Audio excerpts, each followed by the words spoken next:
Bienvenue dans 6 minutes avec Jésus. Prions. Éternel Dieu de grâce, je te dis merci pour ces instants. Parle à nos cœurs par ton esprit. Au nom de Jésus. Amen. En ce jour, j'aimerais nous parler de l'image restaurée. Et pour ce faire, je serai dans le livre de Genèse chapitre 1, le verset 26 au verset 27. La Bible dit: Alors Dieu dit: Faisons l'homme à notre image, à notre ressemblance, afin qu'il domine sur les poissons de la mer et les oiseaux du ciel, sur le bétail et tous les animaux sauvages, et sur toutes les créatures qui se déplacent sur le sol. Ainsi Dieu créa l'humanité à sa propre image. À l'image de Dieu, il la créa. Mâle et femelle, il les créa. Amen.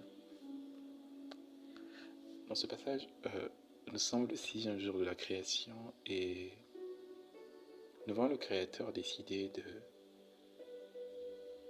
de créer une création typique avec un détail assez particulier, celui de le ressembler, celui de le refléter sur terre. Une création assez particulière avec un détail de faire des choses comme lui, de dominer comme lui sur la terre, sur toutes ces choses qui avaient déjà été créées avant cette création. En cela, on voit Dieu qui a le désir de se voir dans un miroir. Ainsi, il crée une sorte de miroir qui a la capacité de faire les choses comme lui. Et donc, il a créé l'homme et la femme avec toute l'aptitude de faire les choses comme lui sur terre. Et je peux vous assurer que Dieu avait une grande joie de voir l'homme nommer la création, d'appeler le chien chien, d'appeler les oiseaux oiseaux, car Dieu lui-même aussi avait cette capacité. Il avait la joie de voir l'homme dominer, parce que c'est lui pour lequel il l'avait créé, lui ressemblait. Mais nous connaissons l'histoire. L'homme a perdu cette autorité qui lui avait été donnée après sa chute, après avoir péché. Et il a donné cette autorité à celui à qui il s'est soumis par le péché. Il a donné cette autorité au diable. Mais il y a 2000 ans de cela, il y a un homme particulier encore qui est venu sur terre et qui, par sa manière de vivre, d'agir et même de parler, a renvoyé, a redonné à Dieu son image. Il est venu sur terre comme un humain, mais a dominé la terre et toute sa création, en marchant dans la sainteté, sans péché. Il a dominé sur la terre en guérissant ceux qui étaient malades. Il a dominé sur la terre en délivrant les captifs et les opprimés, en brisant les jougs et les malédictions.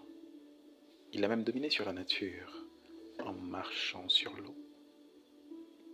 Oui, tu l'as deviné, cet homme c'était Jésus. J'ai envie de dire c'est Jésus, le Fils de Dieu, qui a renvoyé à son Père son image. Mais j'aimerais que tu comprennes que Jésus n'est pas simplement venu pour refléter l'image de Dieu son Père, il est également venu restaurer l'image de Dieu dans l'être humain créé par Dieu. Et il l'a fait par son sacrifice, en mourant sur la croix, afin que tous ceux qui croiront en lui puissent récupérer l'autorité qu'ils avaient perdue dans le jardin, quand Adam et Ève avaient péché. Oui, tu l'as compris. Jésus a payé le prix de sa vie pour que tu puisses à nouveau refléter Dieu sur terre. Pour que tu sois capable de parler à nouveau comme Dieu. Pour que ton regard, ta vue,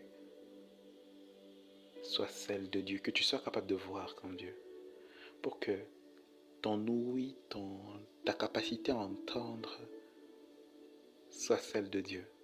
Pour que tu sois capable de ne pas entendre comme un simple humain, mais que tu entendes comme Dieu. Pour que tu sois capable de marcher comme Dieu, de faire les choses comme Dieu, ton Père. Parce que quiconque décide d'accepter Jésus-Christ comme son Seigneur et son Sauveur reçoit la vie de Dieu et maintenant fait partie de la famille de Dieu et peut appeler Dieu Papa, son Père. Et j'aimerais que tu comprennes que c'est grâce à l'ADN de Dieu en toi par le sang de Christ et la présence du Saint-Esprit que tu peux tout faire, je dis bien tout faire comme Dieu. Et même te reposer. Car le repos de Dieu se diffère de celui des hommes. Oui, le repos de Dieu est totalement particulier. Quand tu te reposes comme Dieu, tu n'as pas peur de faire des cauchemars durant la nuit. Tu es en paix parce que tu te reposes comme Dieu. Ainsi, si tu reconnais que ta vie, ton quotidien ne reflète pas Dieu,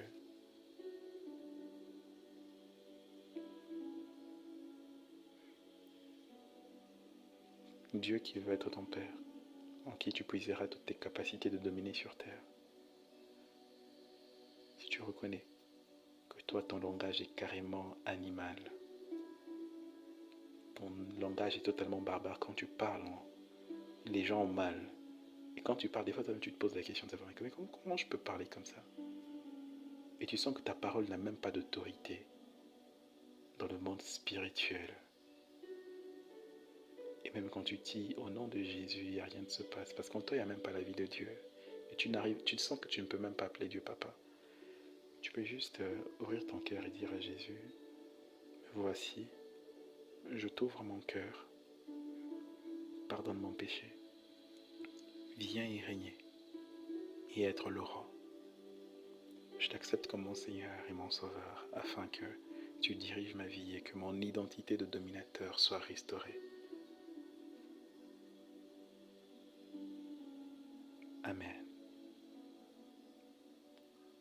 Et bienvenue dans la famille des enfants de Dieu. Alors là, j'aimerais prier avec tout celui qui sait qu'il avait déjà cette image de Dieu par sa vie en Jésus-Christ, mais qu'il a perdu par sa désobéissance. Toi aussi, tu peux ouvrir ton cœur et demander pardon à Dieu. Tu veux retrouver l'autorité que tu as perdue. Tu veux retrouver la domination que tu as perdue. Physiquement, les gens te respectent, mais spirituellement, tu es une mouche, on t'écrase. Tes nuits sont oppressées, tu dors, tu n'arrives pas à dormir. Tu sursautes la nuit en train de crier. Tes pensées sont tout le temps souillées. Tu as des rêves obscurs et tu dis mais c'est pas possible. Ça, ce n'est pas la vie de celui qui a été créé à l'image de Dieu. Quand tu parles, tu sens que ton langage est vraiment barbare aussi. Tu ne parles plus comme Dieu. Tu as perdu la vie de Dieu. Ouvre ton cœur, demande pardon à Dieu et demande à Dieu, Seigneur, restaure ton image en moi. Renouvelle-moi par ton esprit. Pendant que tu le demandes, il est en train de le faire maintenant. Oui, il est en train de le faire maintenant. Je prie que le Seigneur restaure. Il restaure ton être entier, corps, âme, esprit. Il restaure l'autorité que tu avais perdue. Il renouvelle ton identité. Il restaure ta position, même dans le monde spirituel, on va à nouveau te reconnaître. Les démons pouvaient dire, Jésus en connaît, Paul en connaît, mais qui êtes-vous? Il faut que ton nom soit connu dans le monde des ténèbres et qu'on ne blague plus avec toi. Que dans la famille, dans ta famille, que l'on sache que celui-là, quand il se tient dans la présence de Dieu, les choses arrivent. Alors je prie que ce que tu avais perdu soit restauré, ta vie de prière, ta vie de méditation de la parole de Dieu soit restaurée au nom de Jésus, ta ferveur dans la présence de Dieu, restaurée au nom de Jésus, le feu de la prière, restauré au nom de Jésus, l'onction que tu avais perdue, restaurée au nom de Jésus, Medelako lazi patelevi, Nea kazabada, la hepekelezi platou vekie, maintenant, Pala ou Shaki, Pala, que ce qui était mort en toi revienne à la vie. Les dents reviennent. Un blako, le discernement des esprits reviennent. La soif de Dieu revient. Au nom de Jésus. tu es béni, tu es restauré, tu es ravivé. Amen.